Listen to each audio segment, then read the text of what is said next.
Since I was sitting here doing a custom pillow, which is a size 17.5 by 17.5, I decided to make a video real quick to show you guys on how to um cut the paper when you only have certain size paper. So for instance, when you only have a 8.5 by 11 size sheet of paper, or 11.17 size sheet of paper, or even 13.19 size sheet of paper. So I'm going to show you guys real quick how to split the image into the sides, to split the image and break it down onto sheets of paper and print it out and put it back together so that you can do one big press on the image that you need to, on the substrate that you need to press on. This image here was created for a pillow, custom pillows. My pillows are 17.5, 17.5 in inches. So as you can see, I kind of made the image 16, 16. I don't want the image to the edge. I do want a little white border around the pillow, the image on the pillow. So I'm going to show you guys how I break this image up into two, because I'm going to use 11 by 17 sheet of paper, 11 by 17 sheet of paper.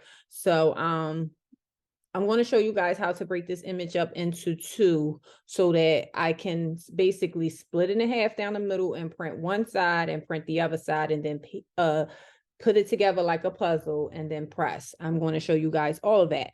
But first and foremost, I'm going to tell y'all, this image was created in Photoshop. It was saved as a PNG, and now I have brought it into Silhouette so that I can split it. I use Silhouette to split it. I love Photoshop, but I'm still kind of learning it. I know all the other software better than I know Photoshop. Photoshop has so much to it. But anyway, let's get started. So my image, my pillows are 17.5 by 17.5, but I'm going to print my image out in 16 inches, 16 by 16. Now a 13 by 19 sheet of paper would not fit this image because it's 16. It may fit in the height, but in the width, it will not fit. So therefore, I am going to split this image in half on two 11 by 17 sheets of paper. So let me show you guys how to do that. So first and foremost, I am going to zoom out a little bit, just so I can get a good look at my screen. I'm not going to zoom out too much because I know you guys have to see. All right, now I'm going to make a square. We're going to come over here to the drawing tool and click on the square. Now we're going to make a square. Doesn't have to be a perfect square. Let's just make a square, a rectangle, whatever you want to call it. Why that square is highlighted, we are going to go over here to the width and height. Now it's already unlocked because I've already printed this image out and customized it, but I figure I'll go back and show you guys real quick how to do it. So I'm going to go into here and make this 11 point and then 17. Okay, so there you have it, 11 by 17. We're going to move that down so you can get a good look at it. I'm going to scroll up a little bit. Okay, so now what we want to do, we want to keep this highlighted, but we want to do internal offset for this. So we're going to go to the star over here for the offset panel, click that and hit internal offset. Now we're doing an internal offset because when your print sheet has borders on it. When you put your image in there, you don't want your image to be no bigger than this borders, because when you print it, it's not going to print the whole image. So if your image is outside the borders, your image is going to be cut off. So therefore, we want to take the middle square. Could you guys hold for 1 second?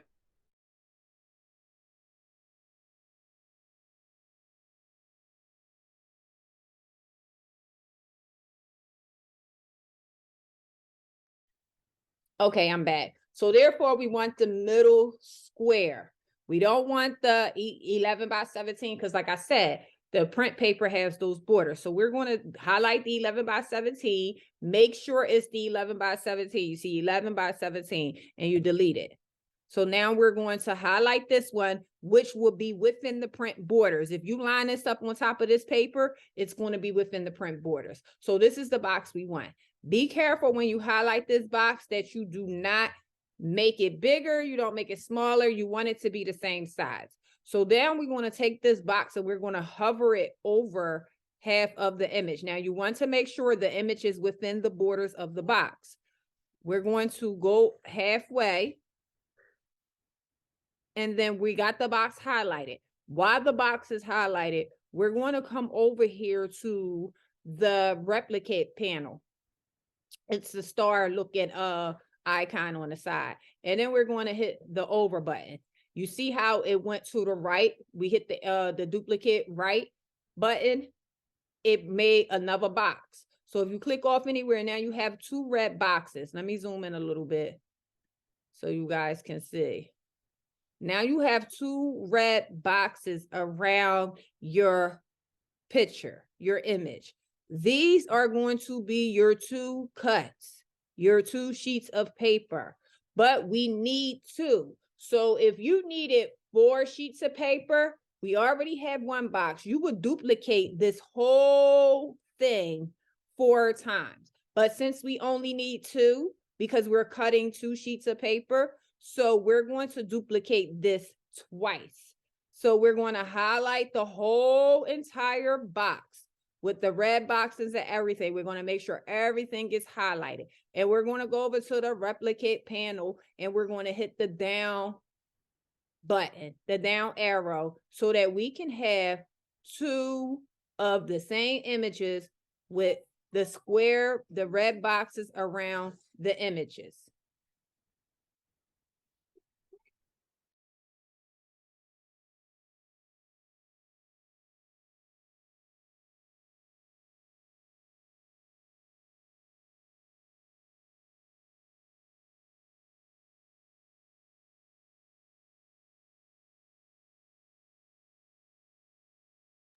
Okay, so once you have your 2 images, I want to zoom out a little bit.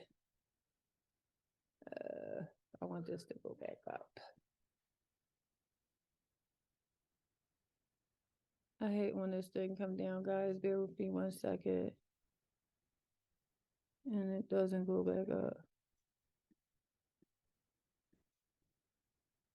Well, we have 2 images here, guys.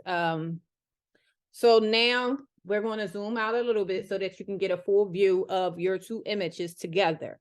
So we have 1, 2, 3, 4 sheets of paper here.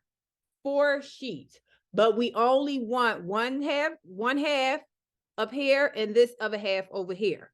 So what we do is, now that we have the 4 sheets, I'm at the 2 images replicated, we're going to go over to the first half. So we're going to highlight the 1 box. Make sure you hit up here, because if you hit right here, oh, it's still highlighted. But if you hit down here, you can highlight this box. So make sure you hit the corner where you have space, enough space to hit the box, because sometimes it will highlight the image. Let me show you guys. If you hit in here, it can highlight the image because the image is highlighted. So we don't want to do that. So we just want to highlight the 1 box that you want to delete. So we're going to delete that box, but then we're going to take the mouse and cover that whole image. Now make sure it's just the top image with the 1 box covered when you drag the mouse over it, because this is where the cropping part comes into play. You don't want to crop the whole thing, because if this whole thing is covered, you're going to crop the whole image out. We only want to crop this side of the image that we took the red box off. So we just hover the mouse over the top image that covered the 1 red box, and you go over to the crop panel, which is the modify panel. And then you hit crop. And there you go. You got your 1/2 of your picture that you are going to print. So then you put it here, and then you would, mirror it, and then you would print it. So now we have this half. So now we need this half. of our image. So therefore, we're going to do the same thing. We're going to hit the box, highlight the one box that we don't need because we have this side already. So we need the right side. We want to delete the left side. And then you hit delete and then hover the mouse over top of the whole image where the whole image will light up. And then you got the red side that you are going to crop out. Once you hit crop, this side is going to disappear because the red box is still over this side. So let's go over here and hit crop. Bam, there you go. So now you got your two halves. That's how you crop out big images so that you can print them, and you got to put them back together, which I'm going to do in a step 2 video. You got to put them back together and in order to get that one big press. When you're working with an 8.5 by 11 sheet of paper where your printer don't print but so big, this is how you crop images so that you can make big images. So if you need to do a shirt and your printer only print 8.5 by 11, but you need to do a 2X shirt and you don't want to put a little 8.5 by 11 on a 2X shirt. So therefore you can make your image as big as you need it. And you just go over here and then you draw your square. And then you will go up here with a width and height, make sure it's unlocked, and you will click 8.5, enter, 11, enter. And then you would go over here to the offset panel and then hit internal offset. Remember,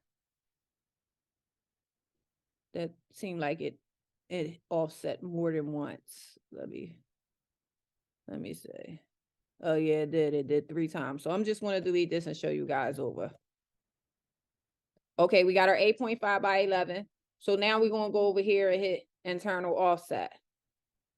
You always want to take the middle image, the one that's a little less than the 8.5 by 11, because I'm at the middle square, because you want to use this as your cropping tool when you're cropping out your image. So we delete the 8.5 by 11. We would delete that one and we will use this 7.97 by 10.47 because that's going to be within your print borders. So that's what you use. You always use the inside square to crop your images out, guys. So I hope this video was helpful. Like, subscribe, comment, share this video. Like I said, you will put it on your paper. As y'all can see, it's within the borders of my print settings, my 11 by 17. You will go up here and you will hit mirror. You will highlight the image first. Go up here, object, mirror, flip horizontally, bam, there you go. And then you would just print it. So I hope this video was helpful to you guys. Like I said, stay tuned for part 2 on how to put the images together once you print them.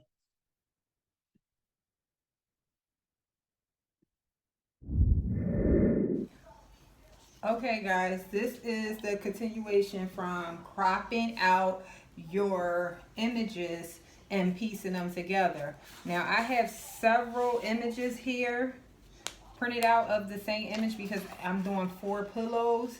So I'm going to show you guys real quick how to piece one of them together.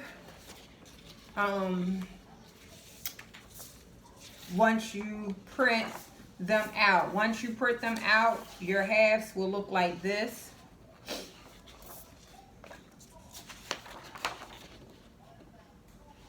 And then you will piece them together. Now, when piecing them together, you will always leave a little bit of border on one of the sheets that you are piecing together.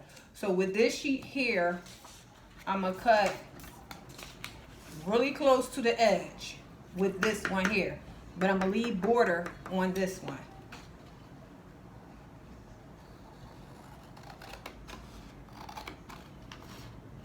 Take your time, try to cut close as you can to the edge to get all the white part off. The reason why you want to do that is because you don't, when you press it and you put it together, if there's white part on the one you're cutting close to the edge, that white part is going to show up when you press the substrate that you are pressing on. So if it's a shirt or a dress, a pillow, whatever you're pressing on, a white part will show up. So, and for this, you would need some scissors and you would need some heat transfer tape. I want to make sure I get every little white piece off. Okay, so this is my first piece I cut. As you can see, I cut it as close to the edge as I can, try to stay as straight as I could with my scissors. Now this piece, we're going to leave a little bit of white, a little bit of the white edge. Now mind you, we're going to piece it together like a puzzle. We're going to overlap it. So that's why you want to leave a little bit of the white on the piece. The second piece that you're cutting, the piece that you're attaching it to. So just leave a little bit of the white. Also, what I like to do, I like to cut all the extra white off of my image so it won't be so big when I go to press it. So wide so that I can get an even line up with the pillow when I go to press it.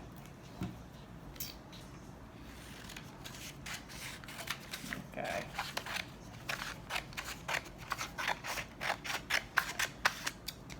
Okay, remember, you left a little bit of white on this piece. This piece you have a little bit of white. You didn't cut it so close. And this piece that you're attaching to it, you cut close. Now the piece that you didn't cut close is the one you want to flip over and put the tape on. So because it's going to tape like this together like a puzzle, I'm going to flip it and tape this side. So let me just put some tape here.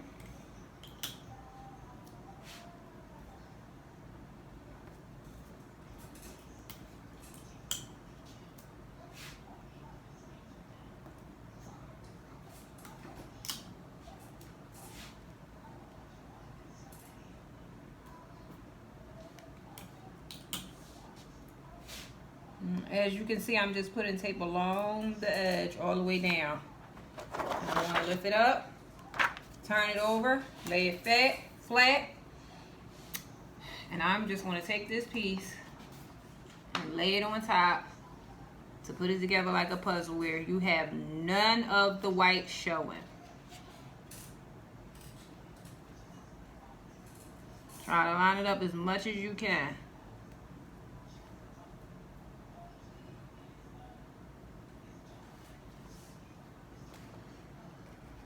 This is the part where it gets a little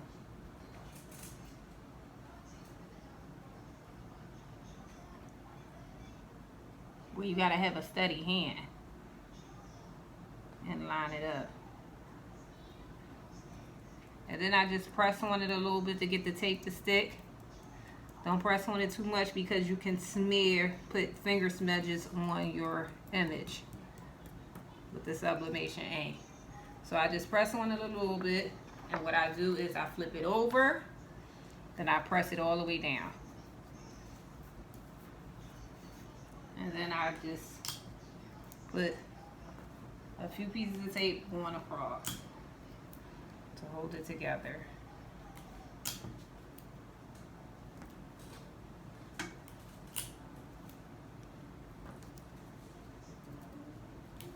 at the top here. And that's how I put my images together. This is how you piece together one image big enough to press on whatever it is that you're pressing. If you're only working with a 8.5 by 11 size printer, this is how you put it together. You put it together and then you just press it.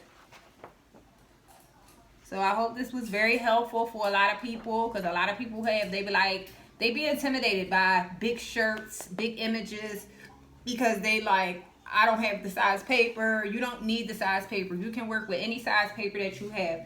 You just have to learn how to crop the image out the right way and cut it so that when it prints out right, and then your image will come together as one image when you press it.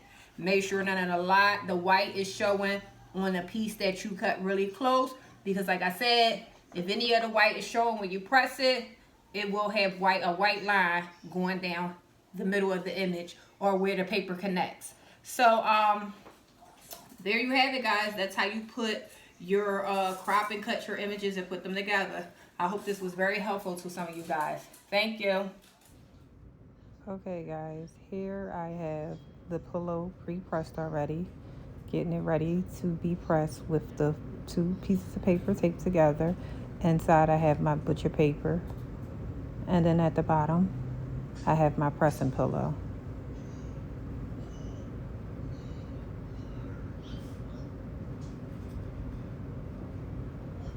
So now I'm just preparing for the press. I made sure my temperature is set. It should be at 400 degrees for 60 seconds.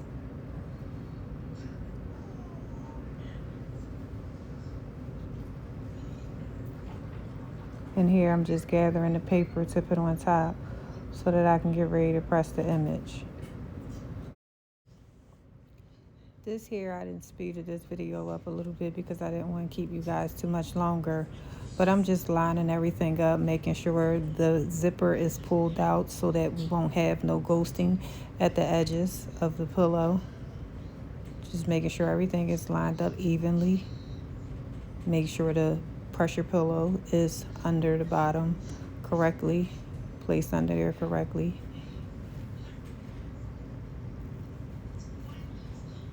And here I'm just getting it ready to be pressed. There's not really too much to say here. It's just that I'm making sure everything is lined up.